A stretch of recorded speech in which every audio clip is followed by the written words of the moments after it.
Vamos lá, visão geral sobre a circulação, biofísica de pressão, fluxo e resistência.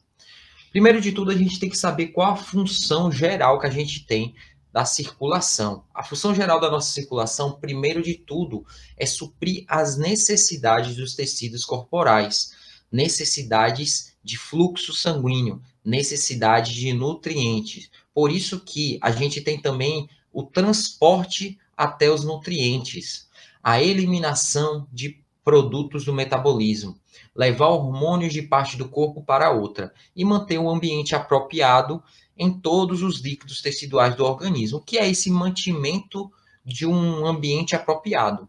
É o que a gente conheceu lá nos capítulos anteriores, principalmente cobrados na P1 para vocês, que é homeostase, o equilíbrio normal dos íons e eletrólitos do nosso corpo. Homeostase. É sempre isso que a gente vai procurar na fisiologia normal do nosso corpo humano. Manter um ambiente apropriado, manter o equilíbrio dos nossos íons eletrólitos do nosso corpo, certo? Em relação ao transporte de nutrientes esse a gente vai falar de todos os nutrientes necessários para todos os tecidos. E quem vai fazer esse transporte é a nossa circulação. A nossa circulação tem a função de fazer esse transporte de nutrientes, porque esses nutrientes vão ser levados pela corrente sanguínea a qualquer tecido que tiver a necessidade. E esses nutrientes podem ser gases como oxigênio. A gente vai ter também glicose como os principais e proteínas principais que a gente vai ter. Oxigênio, glicose, proteínas, certo? Quando a gente fala de eliminação de produtos de metabolismo, é eliminar tudo que é tóxico para o nosso corpo. Por exemplo, quem faz isso perfeito? O rim. O rim ele tem uma função primordial que é a eliminação de produtos do metabolismo.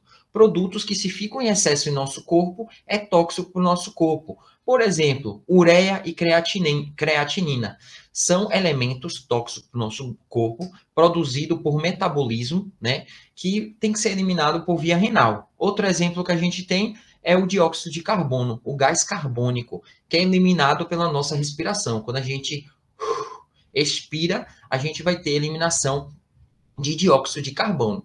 E esse dióxido de carbono, ele é um produto, por exemplo, produzido por metabolismo celular. Então, por exemplo, quando eu estou dando uma aula de biologia, o que eu gosto muito de falar para os alunos fixarem é que o oxigênio, ele é a comida da célula. Todo tecido, um órgão é formado por tecidos, correto? E os tecidos são formados por várias células. Em cada órgão, cada tecido vai ter várias células. E o alimento principal da célula é o oxigênio. Então, o oxigênio vai ser a comida da célula. Mas aí, a célula, se a gente for ficar equiparando com as nossas funções biológicas, a célula, se ela se alimenta, ela precisa fazer as necessidades dela, né? Ela precisa fazer cocô. Então, vocês têm que pensar dessa forma, porque acaba ficando mais fácil do entendimento. A gente não se alimenta e precisa fazer cocô, fazer as fezes, que é o produto de eliminação do nosso metabolismo. A célula também precisa disso. E a célula faz isso através do metabolismo oxidativo, o metabolismo aeróbio, que é produtos de degradação do alimento dela, que é do oxigênio, vai gerar um composto, que é o dióxido de carbono, que é o gás carbônico, e aí o gás carbônico vai ser o cocô da célula. O gás carbônico tem que ser eliminado pela célula, sair da célula e ir para o líquido extracelular, tá? E ir para fora da célula, para o líquido extracelular. E aí, esse gás carbônico vai ser transportado por moléculas transportadoras de gás carbônico, principalmente HCO3. HCO3 é o íon bicarbonato, ele é responsável por fazer esse transporte do dióxido de carbono lá para o nosso sistema respiratório e aí a gente ter a excreção do dióxido de carbono. Então, se a gente está com dificuldade em excretar dióxido de carbono, seja por muita produção dele, por estar fazendo metabolismos anaeróbicos, né? Quando a gente não tem uma demanda de oxigênio suficiente para alimentar a célula, ou seja, por falta de transportador do dióxido de carbono, como a falta do íon bicarbonato, que é produzido lá no rim.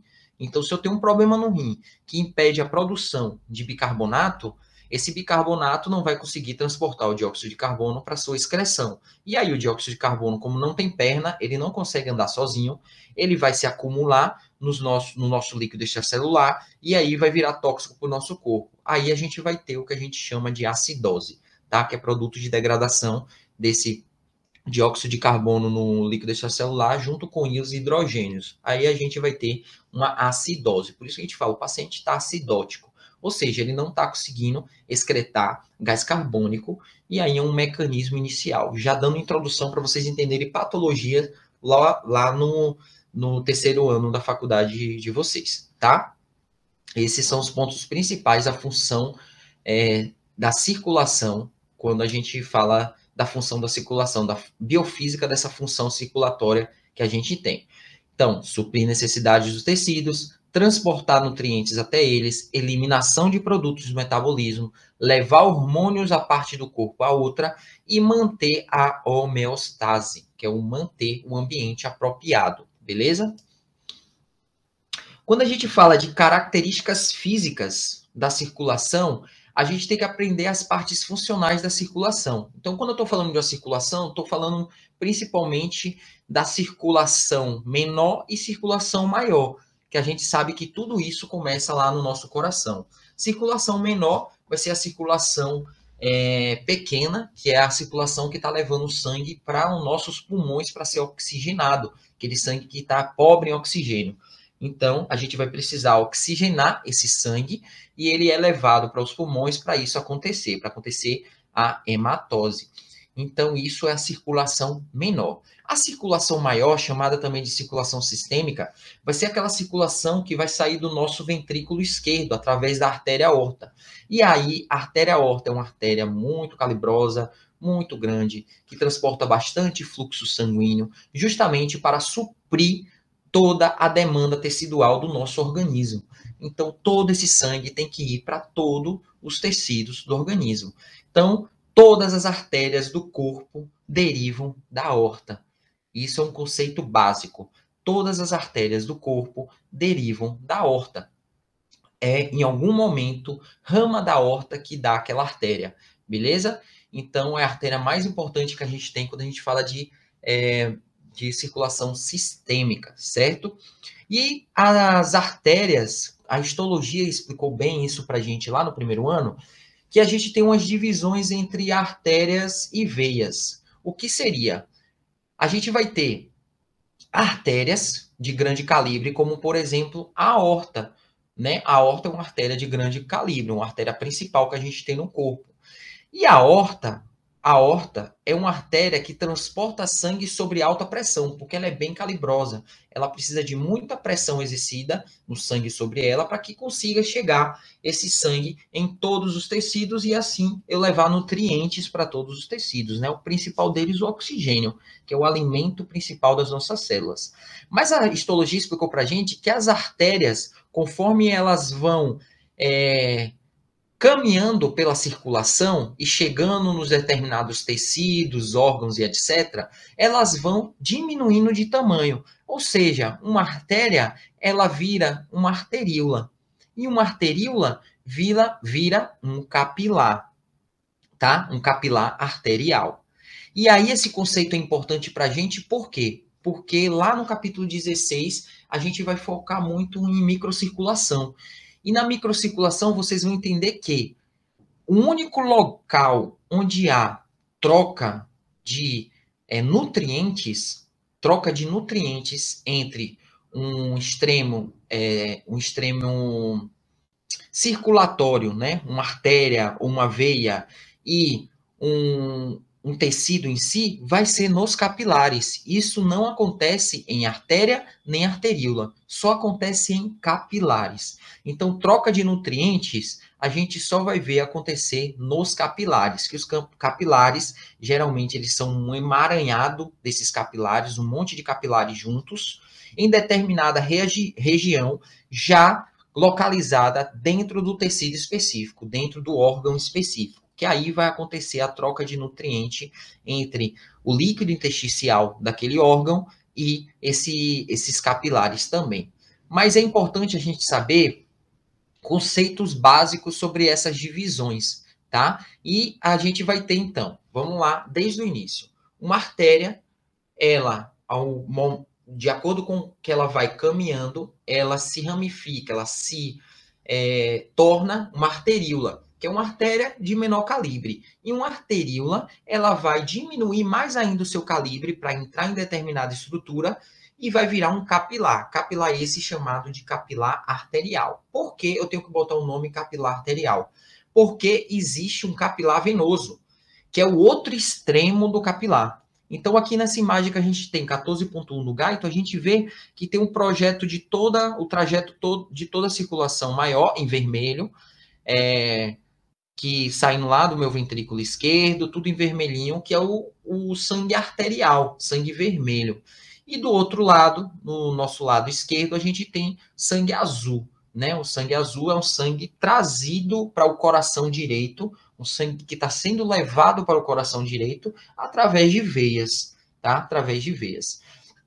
E é importante lembrar que as artérias, elas vão terminar em capilares arteriais. E aí vai começar os capilares venosos, porque é nessa região de capilares venosos e capilares arteriais, dentro de um determinado tecido ou um órgão, que vai estar acontecendo a troca de nutrientes. A troca de nutrientes. Então, o capilar arterial trocou nutriente, geralmente fez processos de filtração, liberando nutriente para o intestício para nutrir as células.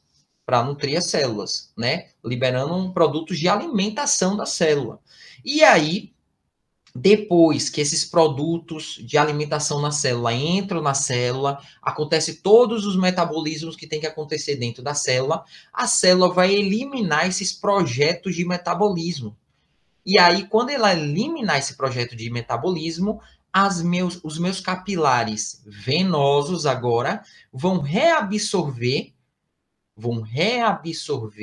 esses nutrientes, esses eletrólitos, todas essas substâncias e vão levar de volta para o meu coração. Aí esses capilares venosos, eles vão se transformar em vênulas. E as vênulas vão se transformar em veias, para ir desembocar lá no meu átrio direito do coração, com esse sangue que está cheio de produto de degradação, e ele poder ir para a circulação menor, para o pulmão, e ser excretado no nosso pulmão da melhor forma possível. Ou, se a gente fala de veia cava inferior, a gente vai levar para o rim, para fazer os produtos de degradação que precisam ser feitos, tá bom?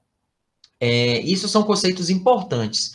Outro ponto importante que vocês têm que lembrar que as artérias, a função principal dela é de transportar sangue sobre alta pressão nos tecidos, certo? Para os tecidos. Transportar sangue sobre alta pressão. Então, quando eu falo de artéria, eu estou falando de um sangue sobre alta pressão, tá? Sangue sobre alta pressão.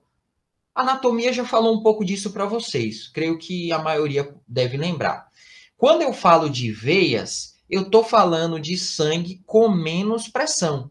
A pressão é muito menor quando eu falo de veias.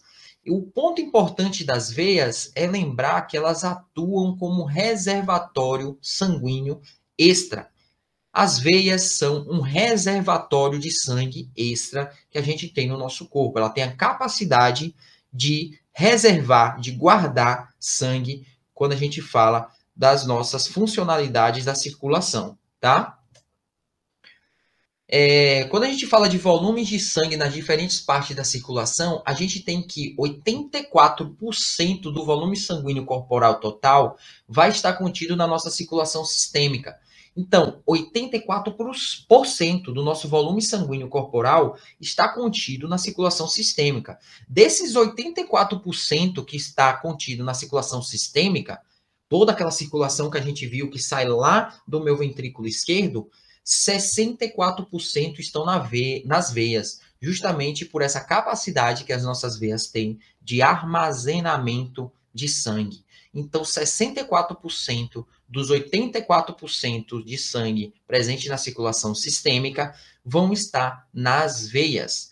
13% nas artérias e 7% em arteríolas e capilares sistêmicos, certo? Isso é um ponto importante e é pergunta de prova. A quantidade aproximada de sangue que é armazenado nas veias. Cerca de 64% do nosso sangue é armazenado nas veias, certo? E essa questão agora sobre a área de secção transversa que a gente tem nos nossos vasos, né? Área de secção transversa e velocidade de fluxo sanguíneo. Isso é importante e faz sentido se a gente pega aquele conceito inicial, que a artéria transporta sangue com bastante pressão, ou seja, a velocidade é maior e a pressão é maior. A veia, ela é um armazenador sanguíneo. Então, a veia, a pressão é menor e ela tem a capacidade de armazenar mais sangue. Por essa pressão ser maior, então a velocidade do fluxo também vai ser menor, tá? Então, isso é ponto principal. Esse quadro aí que fala dessas artérias principais e veias é um quadro que eu trouxe do Guyton. No Guyton tem esse quadro que fala sobre o vaso e a área de secção transversa do vaso.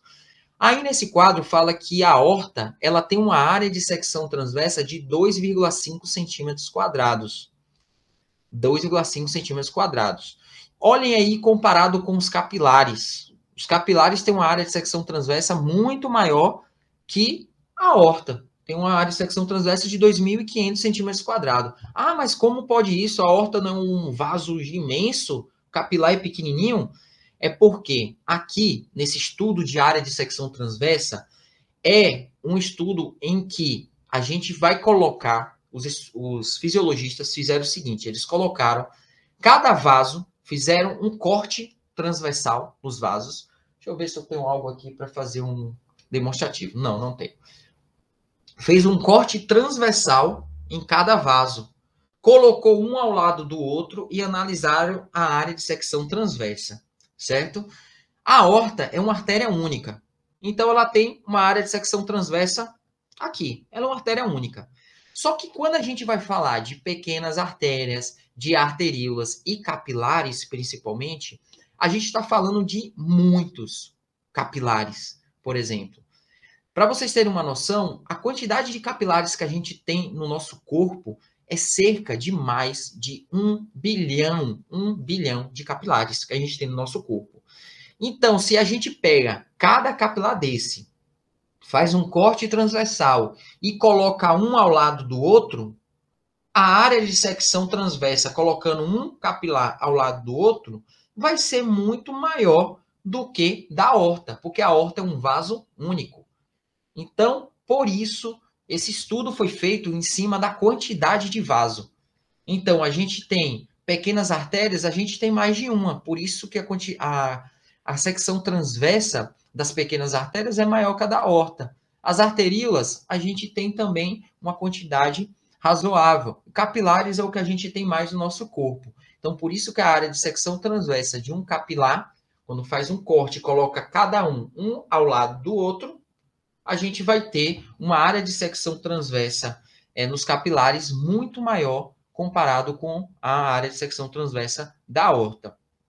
Conforme a gente vai passando para vênulas, pequenas veias e as veias cavas superior e inferior, também eu vou diminuindo novamente o meu calibre. Agora, se a gente comparar a veia cava com a aorta, por exemplo, que são vasos que são paralelos, né? As veias cavas e a aorta, a área de secção transversa das veias cavas é maior, principalmente pelo grau de distensibilidade que esse vaso tem. Ou seja, o grau que esse vaso consegue se distender para armazenar sangue. Então, isso acaba deixando a área de secção transversa de uma veia cava maior que da aorta. Só que as artérias levam sangue com uma pressão muito maior e com uma velocidade muito maior. Então, a aorta, ela tem uma pressão muito maior do que uma pequena artéria, do que uma arteríola, do que um capilar, do que uma vênula, do que uma pequena veia, do que uma veia cava. Então, se a gente fala de pressão, que é medida em milímetros de mercúrio, aí a aorta é a campeã, porque a aorta tem uma pressão muito maior do que os outros vasos, pela força de ejeção sanguínea que ela tem que fazer para que esse sangue chegue em todo o corpo, tá? Em todo o corpo. E as pressões, que é o que a gente já começou a falar, que a gente vai ter nas diversas partes da nossa circulação, a gente vai ter a pressão principal, que é no começo da nossa circulação sistêmica, que é através da nossa aorta, que é de 100 milímetros de mercúrio. Uma pressão muito alta.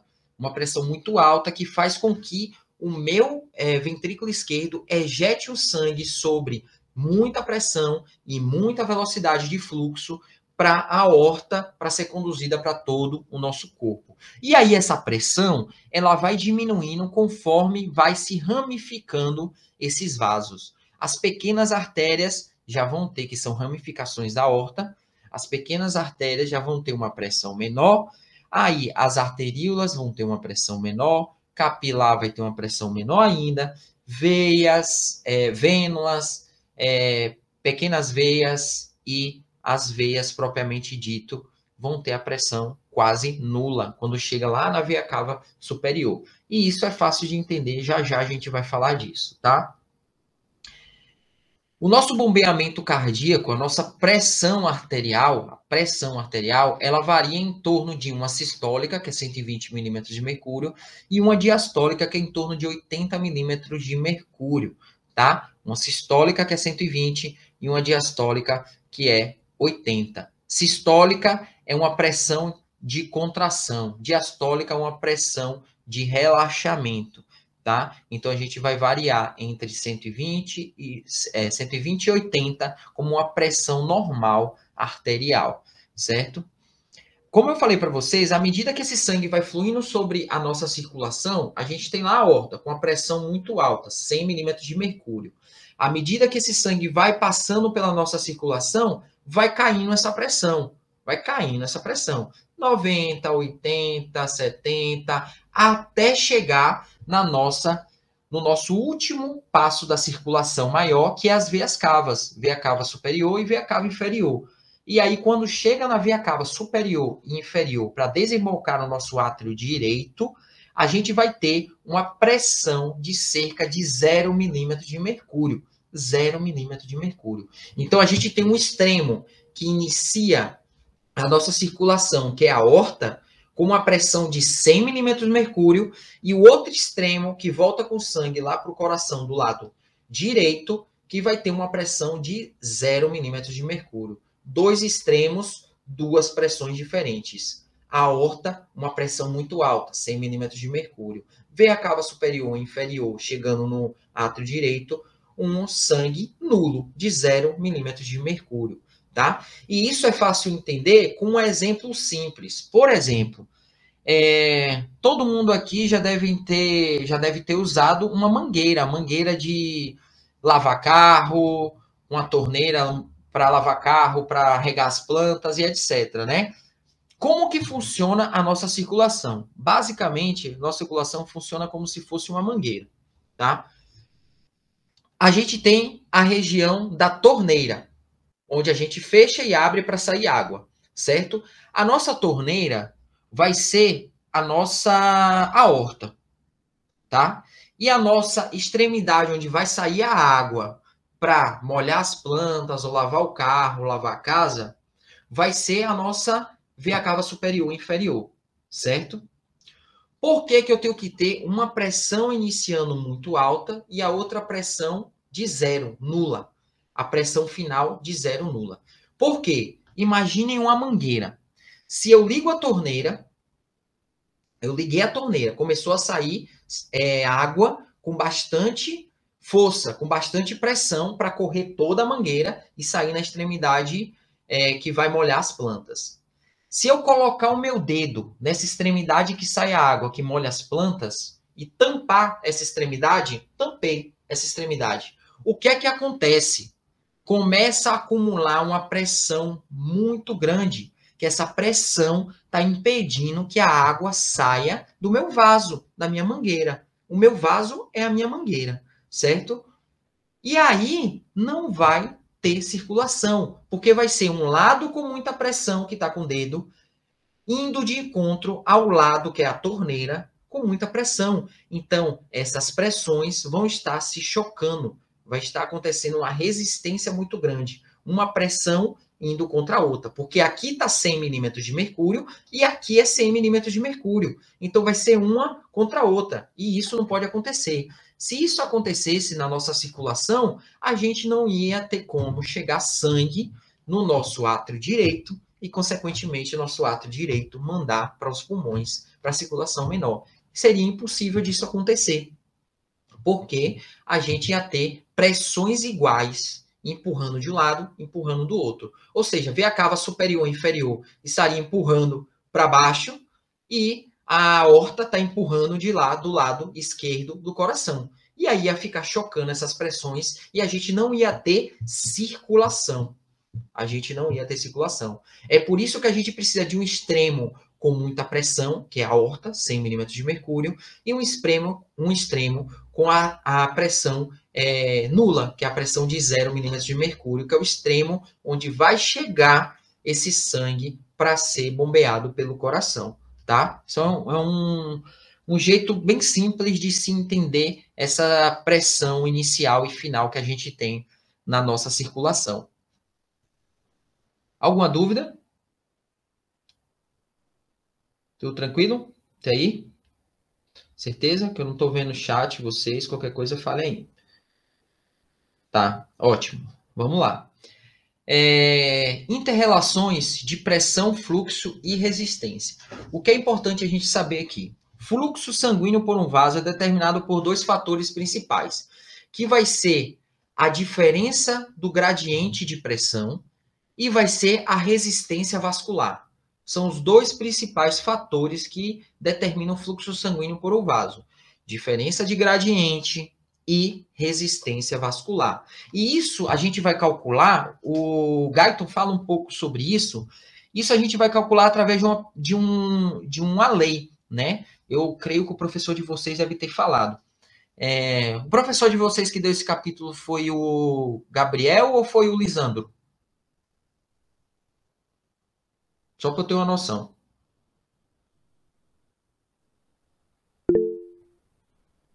Gabriel? Gabriel. Vixe, tá. Beleza. Quando a gente fala desse fluxo sanguíneo por um vaso determinado por dois fatores, vocês têm que ter em mente que é a diferença do gradiente de pressão e a resistência vascular. Diferença de gradiente e resistência vascular. O gradiente de pressão, a gente vai medir pelo ΔP. O ΔP vai ser o gradiente de pressão. Que o ΔP nada mais é que a diferença entre P1 e P2. O que seria P1? P1, vamos supor que é a nossa aorta. A nossa aorta é P1, tá? P1 é a nossa aorta. A nossa veia cava superior e inferior, chegando no átrio direito, vai ser P2. Então, é a diferença de gradiente de pressão entre P1 e P2. Então, P1, que é a aorta, menos P2, que é as veias cavas. Isso vai ser a base para a gente fazer nosso cálculo. Tá? Essa é a base para a gente fazer nosso cálculo. E isso vai ser determinado através de uma lei principal, que é a lei de Ohm. A lei de Ohm fala sobre a determinação do fluxo sanguíneo por um vaso. E a lei de Ohm vai ser calculada através de F de fluxo sanguíneo igual a ΔP sobre resistência, sobre R. Então, o fluxo vai ser igual a diferença de gradiente dividido pela resistência, certo?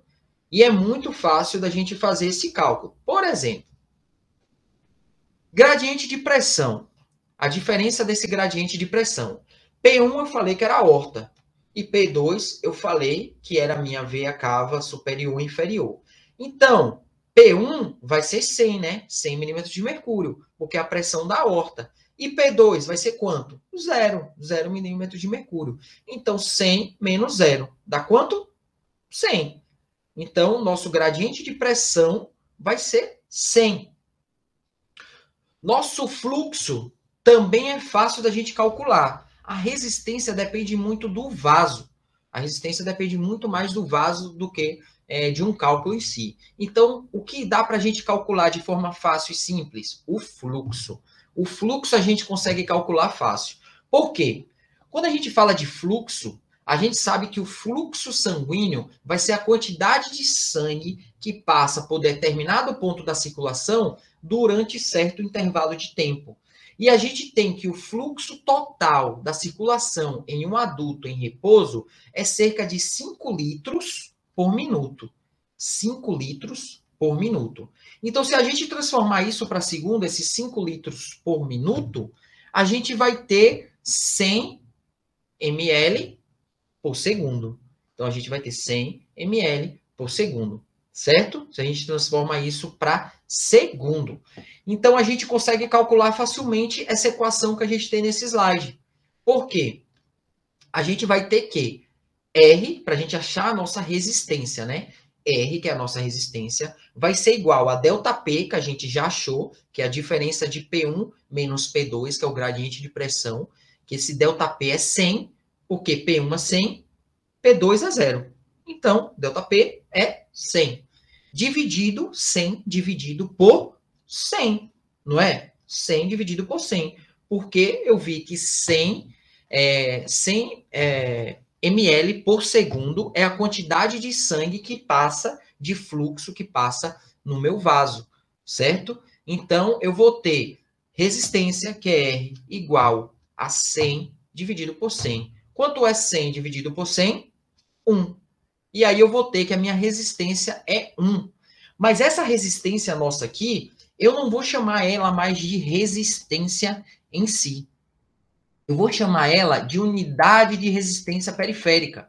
Então, eu vou chamar ela de URP, unidade de resistência periférica. Então, eu vou ter que, esse cálculo que a gente fez, a resistência é igual a 100 dividido por 100, ou seja, a resistência é igual a 1 URP.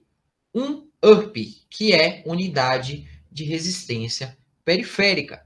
Então, a resistência de um vaso é 1 URP, que é essa unidade de resistência periférica.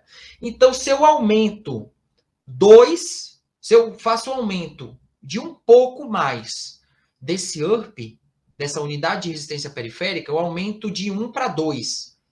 Eu vou ter uma resistência muito grande no meu vaso que vai impedir a passagem do fluxo sanguíneo. É o que acontece em algumas patologias, por exemplo, patologias como a aterosclerose.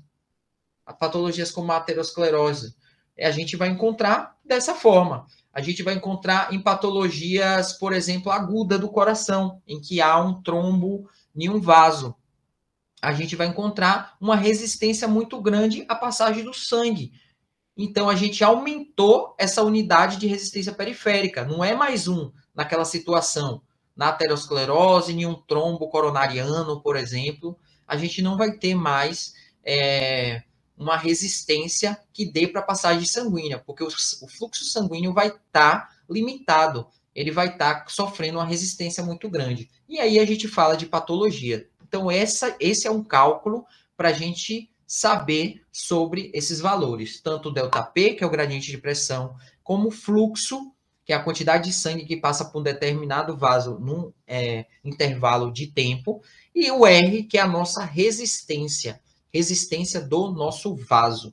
Então, se o nosso vaso sofre muita resistência, impede a passagem do fluxo, vai passar menos fluxo, tá? Quanto menos resistência tem um vaso, mais fluxo vai passar, beleza? E a gente vai ter, no nosso fluxo sanguíneo, quando a gente fala de fluxo sanguíneo, a gente vai ter 2 tipos principais de fluxos, que é um fluxo laminar, de sangue pelos vasos, e um fluxo turbulento, que acontece em certas condições. A gente tem essa figura 14.6 do Gaito, que mostra uma figura A, B e C para vocês. A figura A é o sangue normal, paradinho ali, sem se movimentar. A figura B vai mostrar para a gente um fluxo tido como um fluxo laminar de sangue nos vasos, que é um fluxo que a gente pode chamar também, ao invés de laminar, vocês podem ouvir com o nome de parabólico, um fluxo parabólico. Porque ele faz esse fluxo, o que é que ele faz? Acompanha aqui a minha setinha. Ele faz uma parábola. esse fluxo faz uma parábola, certo? Então, por isso que ele é chamado de fluxo parabólico. E o que é que foi entendido quando foi estudado e se descobriu esse fluxo laminar, como a maioria dos vasos funcionam, que é através desse fluxo laminar? Foi descoberto que o nosso vaso sanguíneo, ele tem uma resistência que age sobre ele. E essa resistência acontece na parede do vaso, ou seja, no endotélio do vaso. Então, na parede do meu vaso sanguíneo, vai ter uma resistência normal, tá? Uma resistência normal por conta do endotélio capilar, né? Que a gente vai ter em todo o vaso. Na região central do meu vaso, eu não vou ter forças de resistência nenhuma. Nenhuma. Porque as forças de resistência estão na parede do vaso, no endotélio do vaso, ou seja, na parede do vaso.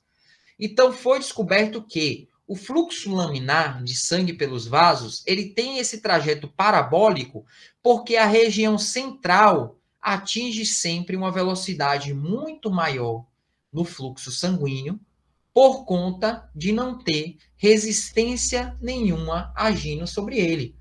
O sangue que passa pela periferia, pela parede, tendo contato direto com a parede do vaso, ele vai sofrer uma certa resistência por conta do endotélio do vaso, e aí sim ele vai estar sobre uma resistência maior do que a região central, a região do meio, que é uma região que não sofre resistência nenhuma. Então o fluxo passa nessa região central muito rapidamente. Por isso que forma um trajeto como se fosse uma parábola, como se fosse uma bala, né? Uma bala de revólver. Bem parecido com a bala de revólver. Um trajeto parabólico. O fluxo sanguíneo turbulento é um fluxo que é totalmente descoordenado. É um fluxo totalmente descoordenado, que é um padrão que a gente conhece como totalmente desordenado. Ou seja, as forças de ejeção sanguínea, elas, por algum motivo, geralmente são motivos patológicos, né? Elas vão de encontro à resistência. Ou seja, são fluxos totalmente descoordenados, que não é um fluxo normal de acontecer no vaso. Um fluxo fisiológico que a gente vai ter no nosso vaso é o fluxo do tipo laminar, que é o parabólico, que é essa figura B que a gente está vendo aqui, tá? Aqui a gente fala sobre a resistência ao fluxo, que a resistência, essa unidade de resistência, ela é um impedimento ao fluxo sanguíneo pelo vaso, mas ela não pode ser medida por qualquer meio direto. Geralmente, ela é medida através de pontos específicos, tá? Pontos específicos que ela é calculada e medida esse fluxo. E dá a diferença de pressão entre dois pontos do vaso. Como a gente viu, naquele cálculo, a gente tinha o R da resistência igual a o ΔP dividido pelo fluxo. Então, a gente descobriu o valor de ΔP, que é a diferença do gradiente de pressão, que é 100 milímetros de mercúrio. A gente descobriu o valor do fluxo, né? O valor do fluxo sanguíneo médio em um adulto é de 100 ml por segundo. Então, a gente só calculou 100 dividido por 100, 1. Então, aí a gente descobriu a nossa resistência periférica, né? A nossa unidade de resistência periférica, que é por essa sigla que é URP, tá? URP, que é unidade de resistência periférica, ou um URP também, tá bom? Outro ponto importante desse capítulo é a gente saber calcular a lei da quarta potência. A lei da quarta potência é uma lei que ela vai falar para a gente sobre o diâmetro do vaso. Então, se eu aumento o diâmetro de um vaso, eu vou aumentar o fluxo dele em até 4 vezes. A lei da quarta potência fala basicamente isso. A gente tem aqui na figura 14.8 do Guyton, a gente tem 3 exemplos principais aqui na figura A. Todos os 3 exemplos vão estar sofrendo uma pressão, vão estar diante de uma pressão igual, que é uma pressão de 100 milímetros de mercúrio, uma pressão aórtica, aqui, uma pressão de 100 milímetros de mercúrio. Os 3 vasos têm a mesma pressão. Só que o vaso 1, ele tem um diâmetro desse vaso. Ele tem um diâmetro do vaso, que é o diâmetro de 1. Vamos botar aí 1 centímetro. Tem um diâmetro de 1 centímetro. O vaso 2 tem um diâmetro de 2 centímetros. E o vaso 4 tem um diâmetro de 4 centímetros. Diâmetro de 4 centímetros. Todos os três sofrendo a mesma pressão de 100 milímetros de mercúrio. Tem que ser uma pressão igual para calcular a lei da quarta potência, tá? E o que é falado? Se eu aumento o diâmetro do meu vaso, eu aumento em 4 vezes o fluxo. Então, a gente pode fazer da seguinte forma. Se eu pego esse primeiro vaso e eu quero calcular a quantidade, essa lei da quarta potência, que é a quantidade de sangue que vai passar por esse vaso, eu vou pegar o valor de 1 centímetro, que é o diâmetro do vaso, e eu vou elevar a quarta potência, elevar a 4. Então, eu vou multiplicar 1 4 vezes. Então, eu vou pegar 1 vezes 1 vezes 1 vezes 1. Quanto dá isso? 1, né? 1 multiplicado por qualquer número vai manter ele. Elevado à potência de qualquer número vai se manter ele, certo? Então, isso aqui eu estou falando de potência, tá? Vamos fazer da seguinte forma, que eu não estou contente que vocês estão entendendo. Espera aí.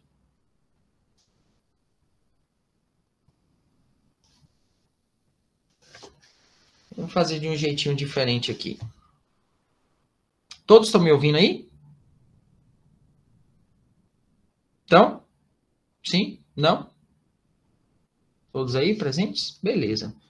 A gente vai fazer de um jeito diferente aqui.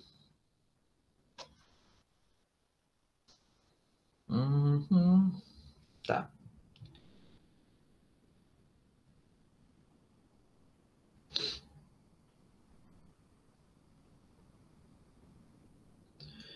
Vou desenhar para facilitar. Isso aqui eu estou fazendo, dando um jeitinho, tá? Porque eu não tenho as tecnologias necessárias para dar uma aula perfeita para vocês desenhando, beleza? Mas eu vou me virar aqui. Lei da quarta potência. Ela fala para a gente o quê? Que quanto mais eu aumento o diâmetro do meu vaso, se eu aumento o diâmetro do meu vaso, eu aumento em 4 vezes o... A gente vai falar ainda, calma. E a gente vai falar, a gente vai aumentar em 4 vezes o meu fluxo. Se eu aumento o diâmetro do meu vaso, eu vou aumentar em 4 vezes o meu fluxo, certo? Isso que a gente vai falar quando a gente fala de lei da quarta potência. Essa lei da quarta potência é muito importante quando a gente fala desse capítulo 14. Então, por exemplo, no meu vaso 1, o diâmetro do meu vaso 1 era de 1 centímetro. Então, eu vou elevar 1 à quarta potência, certo? Elevei 1 à quarta potência. Então, eu vou fazer 1 vezes 1 vezes 1 vezes 1. Isso aí vai ser igual ao quê? A 1, certo? Então, se um vaso tem um diâmetro de 1, eu elevei a quarta potência, dá no mesmo. Ele fica com 1 ml de fluxo sanguíneo por minuto. Agora, se eu tenho um vaso um pouco diferente, que é um vaso que agora tem 2 centímetros de diâmetro, e eu elevo a quarta potência, eu vou ter 2 vezes 2 vezes 2 vezes 2. Então, 2 vezes 2, 4. 4 vezes 2, 8. 8 vezes 2, 16. E aí eu vou ter 4 vezes mais a passagem de fluxo sanguíneo por esse vaso. E assim vai ocorrer também quando a gente falar de um vaso maior ainda. Deixa eu voltar lá para a nossa tela.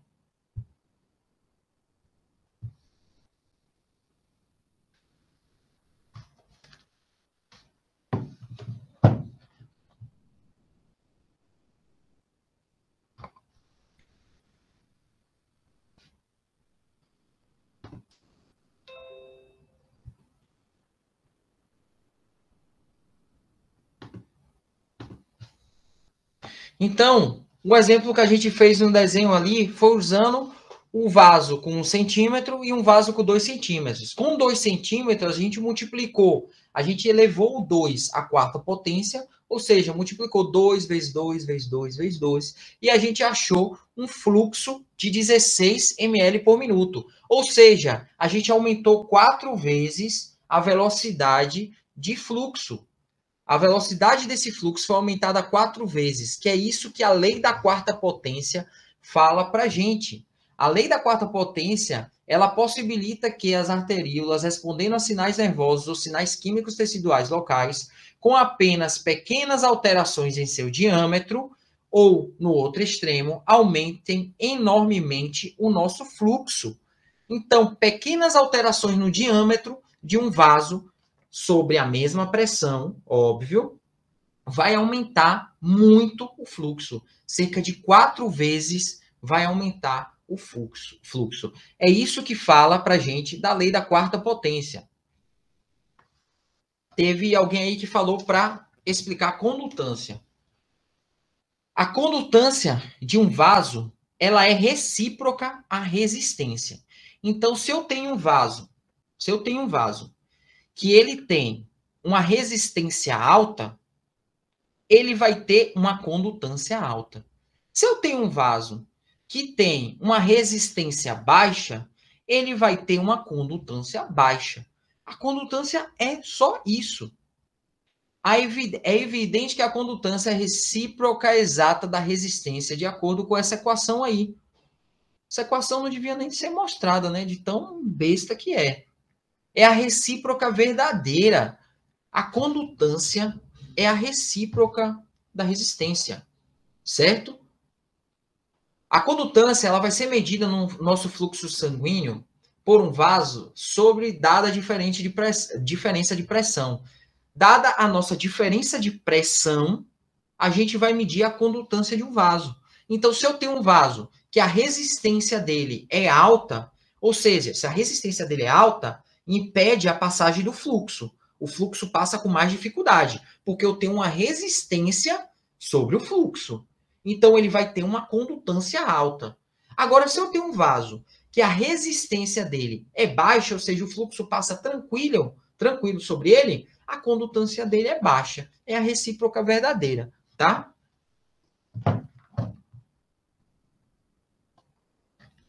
O professor de vocês falou que ia cobrar condutância para vocês estarem desesperados sobre condutância. Condutância não é importante quando a gente fala sobre isso aqui, não. Resistência e fluxo sanguíneo é muito mais importante. Então, cuidado, foque no que é importante, tá? O professor falou isso para vocês? Que ia cobrar condutância?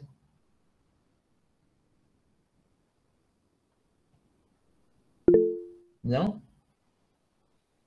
Ele falou em sala, sim. Tá. Ele só É, falou, mas ele focou mais no que você explicou. É porque entendi. quando colocou essa fórmula 1 em cima e, no caso, a resistência embaixo, eu fiquei na dúvida se fosse inversamente proporcional. Não é Por isso que é por isso que eu te perguntei, porque aqui, como você explicou, entendi. quanto aumenta a maior resistência, eu vou ter a reciprocidade da condutância também aumentar. Assim como a baixa da resistência do vaso, eu vou diminuir a condutância também. Então, elas são recíprocas. Exatamente. Isso aí. Então, eu entendi certo a fórmula, né? Isso. Entendeu certo. Perfeito. Mas só Ótimo. o que eu estou falando é no sentido de que, nesse capítulo, é muito mais importante você entender sobre o fluxo em si, tá? Sim. O fluxo vai ser dado através de resistência. Ó, fluxo sanguíneo, ele vai ser dado através de resistência e do gradiente de pressão. Então, isso é o mais importante, certo? Isso que vocês têm que focar no estudo de vocês. O fluxo sanguíneo é dado pela diferença de gradiente, que a gente já achou essa diferença, que é P1 menos P2, e a resistência vascular, que a resistência vascular vai ser dada em unidade de resistência periférica, que é o URP lá, URP, que aí a gente vai ter também o valor dela, não é? A gente tem um valor dela que é 100 ml por segundo, quando a gente fala de um adulto normal, certo? A gente tem a lei de Ohm também, que a lei de Ohm é essa cálculo sobre o fluxo, né? Para a gente achar o fluxo sanguíneo, que o cálculo, a base da equação é fluxo F igual a delta P sobre R, certo?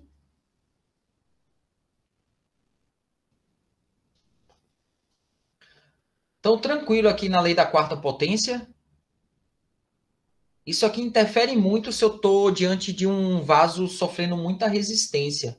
Então, em patologia, isso aqui vai ser muito importante, entender esse mecanismo. Certo? Alguém ficou na dúvida? Eu tento fazer mais um desenho aqui para facilitar. Não? Então, vamos lá. O efeito do hematócrito e da viscosidade do sangue sobre a resistência vascular e do fluxo sanguíneo. Quanto maior, lembrem sempre disso, quanto maior a viscosidade, menor vai ser o fluxo sobre o vaso. Quanto maior a viscosidade, menor vai ser o fluxo sobre o vaso, certo? Lembrem sempre disso. O que é que vai tornar o nosso sangue tão viscoso? O que torna o nosso sangue tão viscoso é a quantidade de moléculas, eritrócitos e outras moléculas composta dentro desse sangue. Então, quanto mais moléculas eu tenho em um líquido, mais viscoso ele fica. Um exemplo prático é a água. A água é composta por o quê? Só a molécula da água, não é? Então, a viscosidade da água é muito baixa. É muito baixa a viscosidade da água. Agora, se, por exemplo, eu pego uma água, um copo com água, e eu resolvo fazer um suco, uma vitamina, que eu vou botar mais componentes. Uma vitamina. Eu vou fazer uma vitamina. Eu vou usar água, eu vou usar, por exemplo, banana, eu vou usar abacate. Então, eu vou estar colocando mais moléculas dentro da água. E aí eu vou tornar esse meio mais viscoso, porque eu tenho mais molécula. Então, se você coloca um canudo num copo com água e um canudo num copo de uma vitamina de banana com abacate, por exemplo, vai ser muito mais fácil você puxar o canudo do copo que está só com água do que do copo que está com vitamina de banana com abacate. Porque o copo com vitamina de banana com abacate está com a viscosidade aumentada. Então, o nosso canudo funcionaria como se fosse um vaso. Quando esse líquido que está no copo da vitamina passa sobre o canudo, por dentro do canudo, seria como se fosse nosso vaso sanguíneo. Então, vai ter uma resistência muito maior por conta da grande quantidade de elementos em suspensão. Quando a gente fala de sangue, a gente fala de um número grande de eritrócitos, deixando o nosso sangue viscoso. Por isso que o nosso sangue não é bem líquido. O nosso sangue não parece uma água. O nosso sangue, ele é mais espesso, ele é mais grosso. E a depender de alguns tipos de alterações que a gente tem no nosso corpo, ele pode se tornar ainda mais viscoso. E aí, a gente está falando de patologias também. Porque o nosso sangue normal, ele já é viscoso por conta de eritrócitos em suspensão. Mas, por esse motivo, a nossa aorta precisa de uma pressão alta para conseguir enviar sangue para todo o corpo, beleza? Agora, por exemplo, um paciente que é obeso, ele vai ter muito mais moléculas em suspensão na sua corrente sanguínea do que um paciente que não é obeso. Porque esse paciente obeso, ele geralmente está sofrendo síndromes metabólicas dentro do organismo. E aí, eu vou aumentar mais ainda a viscosidade do sangue. Então, esse paciente obeso, para que eu supra todos os vasos sanguíneos, eu vou ter que fazer o quê de forma fisiológica? Um controle adaptativo. Aumentar a pressão. Então, a pressão vai ter que ser aumentada. E aí, por esse motivo, a maioria dos pacientes obesos tem a pressão alta. Entende? É mais ou menos esses conceitos que vocês têm que levar para fazer raciocinar sobre os temas que estão sendo vistos, tá? Quando a gente fala dos nossos hematócritos, a proporção de sangue que são hemácias vai ser, em uma pessoa adulta, né? Um homem adulto, geralmente ele tem cerca de 42% de hematócrito no seu sangue. O resto é plasma, tá? E na mulher, 38%, o resto é plasma. Aqui um exemplo que a gente tem é que nessa figura 14.10, a gente tem desse lado aqui um sangue normal, né? A gente tem mais ou menos 42 aqui de um homem adulto, 42, 43, mais ou menos por cento de eritrócitos, o resto é plasma, tá? Normal. Quando a gente está diante, por exemplo, de uma anemia, a gente vai ter uma redução desses eritrócitos em suspensão. Então, vai deixar o meu sangue menos viscoso. Meu sangue vai ficar muito líquido, bem menos viscoso, tá? Quando a gente está diante de uma anemia. Quando a gente está diante de uma policitemia, que é um aumento do número de eritrócitos em suspensão no sangue, vai aumentar muito, muito os nossos eritrócitos em suspensão no sangue, para mais de 60%. E isso vai deixar muito mais viscoso o meu sangue. E aí eu vou ter uma dificuldade em que o fluxo sanguíneo seja passado por todos os vasos. Então, consequentemente, vai ter que sempre aumentar muito mais a nossa pressão para suprir isso. E chega um determinado momento que a nossa pressão não consegue suprir isso. E aí a gente vai ter o desenvolvimento de trombos e etc. Tá? A elevação do hematócrito ela aumenta acentuadamente a viscosidade do sangue. A viscosidade do sangue ela aumenta de forma acentuada à medida que o hematócrito se eleva. Então, quando o meu hematócrito se eleva, a viscosidade do meu sangue vai aumentar. Então, eu vou ter dificuldade de que o meu fluxo sanguíneo funcione da forma correta, que ele seja sempre bombeado de forma correta para todos os tecidos do corpo. Consequentemente, eu vou ter um aumento muito gradativo da minha pressão arterial. E isso não é bom, isso é patológico, e isso a longo prazo pode ocasionar muitos problemas para esse tipo de paciente, tá?